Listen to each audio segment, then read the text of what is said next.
Ассалаумағалейкум менің құрметті көрермендерім. Бекзат мал дәрігері каналына қош келдіңіздер. Бүгінгі тақырыбымыз көп адамдар мал ұстаған кезде осы малы туғаннан кейінгі кезеңде де шу түспей қалатын жағдайлар болады.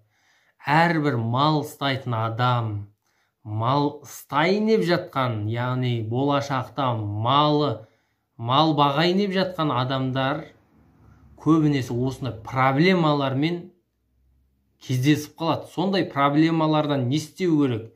Ол проблемалар болып қалған кезде сіздің малыңыз, қойыңыз, ешкіңіз қандай жағдайға түсетінін мен барлығын қазір тәптіштеп тұрып айтып беруге тырысамын. Егер осы еңбегімізді бағалап, жақсы нәтиже көрсетіп атқан болсақ, тіркеліп, қолдап, лайк басып ризамын.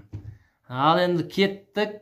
Осы шу түспей қалған уақыттарда не істейміз, не жағдай болады? Оның алдында осы туғаннан кейін сиырлар 5-6 сағаттан кейін шу түсіп кетеді. Ал жылқылар білесіздер ме? Жылқыларда жартақ сағат екен.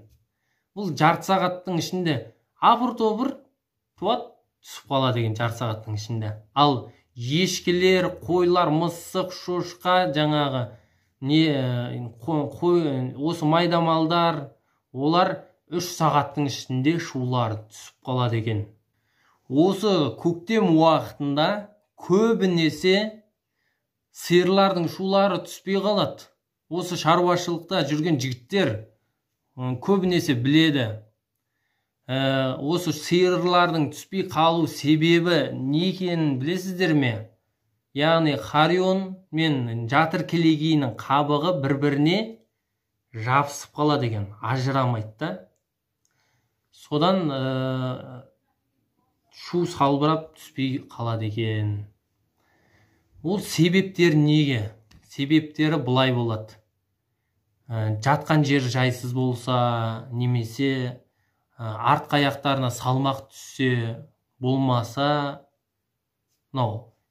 тым семіз болса мал, немесе тым қатты арық болса, тағы да бір орнында тұрып қалған мал аяқтанбай, солардікі көбінесе шу жабысып қалады, жаңағыдай шулары түспей қалады екен.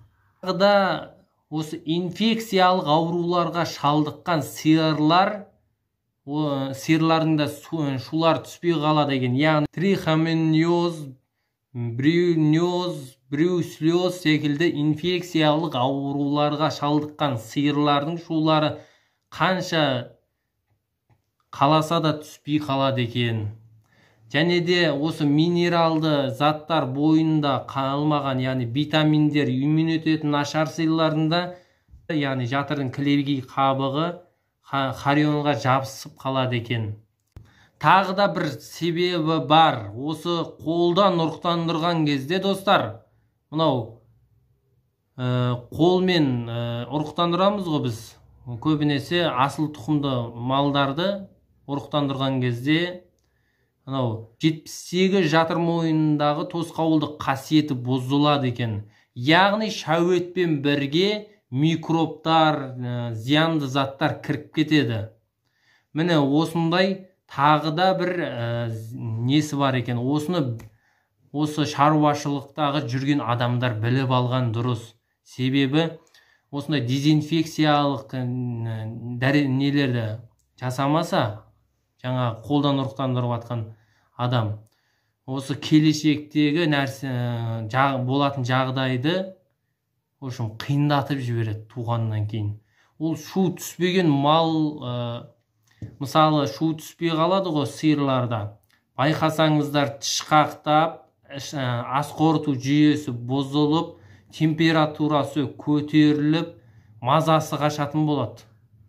Бұл кәдімгі сиырды өлімге алып келетін жағдайларға соқтырып кетеді.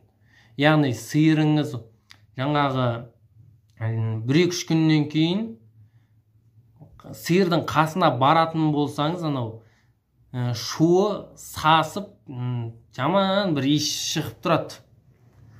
Ол жаңағы сол өзінен өзі іріңдеп шіріп жаңағы шу барып жатыр мойнындағы неге микроб түсіреді. Бұл дегеніміз үлкен қауіптің бірі. Егер шу түспеген жағдайда, осы ата-бабамыз шуды көрген бетте, жаңағы шу салбырап жүрген малды көрген бетте, дереу арада оны ыстап, шуын түсіретін әрекеттер жасап атқан сол себепті. Егер шу түспеген мал болатын болса, дереу арада шуын түсіруге әрекет жасаңыздар. Ол мынандай жолдармен жасалынады. Аортаға оксилин препараты мен путилин препаратын 10 миллиграмнан салсаңыздар болады. Аорта деген не екенін түсінбей жатқан шығарсыздар. Аорта дегеніміз ол жүрек қуысын жүргізетін артерия. Артерияның ең үлкен бөлшегі аорта. Одан нәтиже шықпаса, мынандай препараттар сала аласыздар. 12 сағаттан кейін 100 миллиграмдық новокаиннің 1% ертіндісін салыңыз. Жаңағы оксилин мен пауертиннен нәтиже шықпаса ғана 12 сағаттан кейін. Және де 0,5%-дық қантты, яғни килограммды езіп сиырға берсеңіз болады. 2-3 шарана суды сиырға ішкізсеңіз, жатырдың тонысуын күшейтеді де, шу түсіп қалуы мүмкін. Ол да болмаса, 100 миллиграмдық хлор кальций деген не болады, ертіндісі. Соны вена арқылы салып жіберсеңіз болады. 150 миллиграмдық глюкозаны 40% ертіндісін тері астына 2-3 миллилитр сенестролды майлы 1%-дық майлы ертіндісін салсаңыз болады. 2-3 миллилитр тағы да болмаса, ол да болмаса произеннің 0,5% ертіндісін салыңыз. Немесе корбохолиннің 2-3 миллилитр 0,1%-ын салыңыз. Осы препараттардан басқа әдістер болады. Резинский деген айтады. Осы қазақтарда білесіздер ме? Біз шала нені байлап жатамыз ғой. Шала не дейді, отынды. Ал Резинский былай дейді. Шудың басына жіп байлайды екен дағын, құйрықтың басына, яғни төмендетіп, шу болса басы, былай төмендетіп байлап қояды екен. Сол кезде жаңағы құйрығын босатамын деп, сиыр бұлғақтанған кезде, олай да бұлай өзінің жаңағы күшпен емес, жай тартынып шығып кетеді екен шу. Жаңа босатамын деп ойлайды да, сөйтіп шығып кетеді екен. Достар, тағы да бір әдісі бар екен. Ол әдіс қызық әдіс. Көп нәрсе, көп адамдар білмейтін шығар, білер ме екен, білмеймін да. Осы жаңағы шуды электр тоғы арқылы түсіруге болады екен. Ол үшін бір электр тоғын басын жатырдың кілегейін басына, яғни мойнына, тармағына қолмен апарып қояды екен дағын. Ал екінші тоқтың басын шу салбырап тұрған шудың басына бекітеді екен.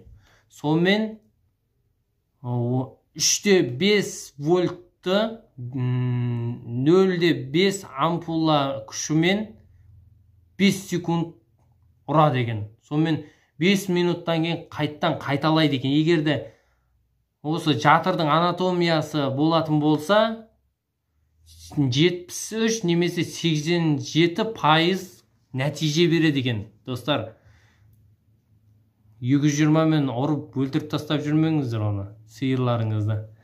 Бекзат айтты деп ойбай, 220-на кепіп жалғатып паң етіптір, дір болмасын осы жерді. Шарылып сиырыңыздың сүйегін ғана құшақтап қалып жүрмеңіз. Сондықтан да 3'te 5, яғни 3,5 вольт күші 0,5 ампула.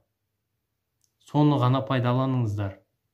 Арнайы құрылғымен ол да. Егер де тағы осы әдістер жаңағы укол салдыңыз, тағы да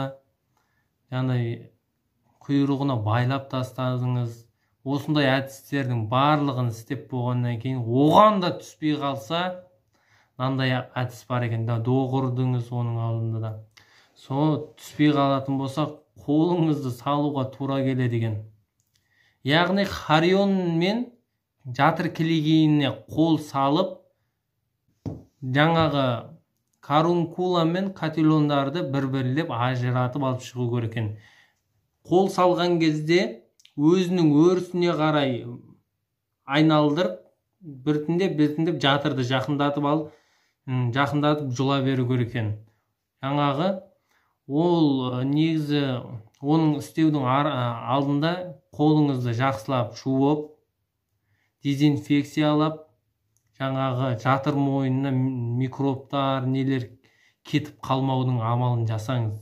Осы үйткен себебі сіздің сиырыңыз сол жаңағы көптеген аурулар шақыруы мүмкін, бедеулік болып қалуы мүмкін. Өте қауіпті бұл әдістер. Және көптеген ғалымдардың айтуы бойынша осы қолмен жұлып алу деген тиімді әдіс емес екен. Себебі әр жұлған жерде жаңағы шудың жұрнағы қалып қалады. Оның үстіне мен айтқандай жаңағы микробтар қалып қалуы мүмкін екен. Осындай әдістерді қолдансаңыз байқау керек. Себебі бұл акушер адамның да денсаулығына өте зиян. Осы жатырдың қабынуы дейді, жатырдың қабынуына жол ашады осындай дұрыс әрекеттер жасамаса егерді. Яғни жатырдың қабынуының алдын алу керек. Егер шарасызданып осыны істесеңіз, ең алдымен жатырдың қабынуына алдын алу керек. Ондай препараттар бар, ол мыналар. Эхтиол ертіндісін немесе фуразатил, экзутер, міне осыларды саласыздар.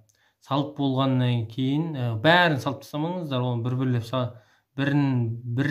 просто мен түрлерін айттым да, осыларды саласыздар. Одан кейін жаңағы 3 күннен кейін карункелтел өзі іріп, шіріп, өзі бөлініп шығады. Бөлініп шыққаннан кейін сиырдың да денсаулығы жақсы болады.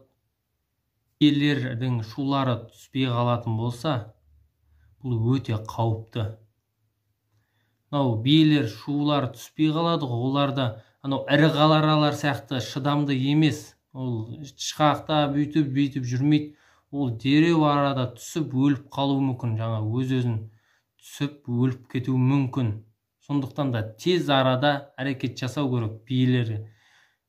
Міне, бие туады ғой. Бие туғаннан кейін 2 сағаттан кейін жаңа шу түсуі керек.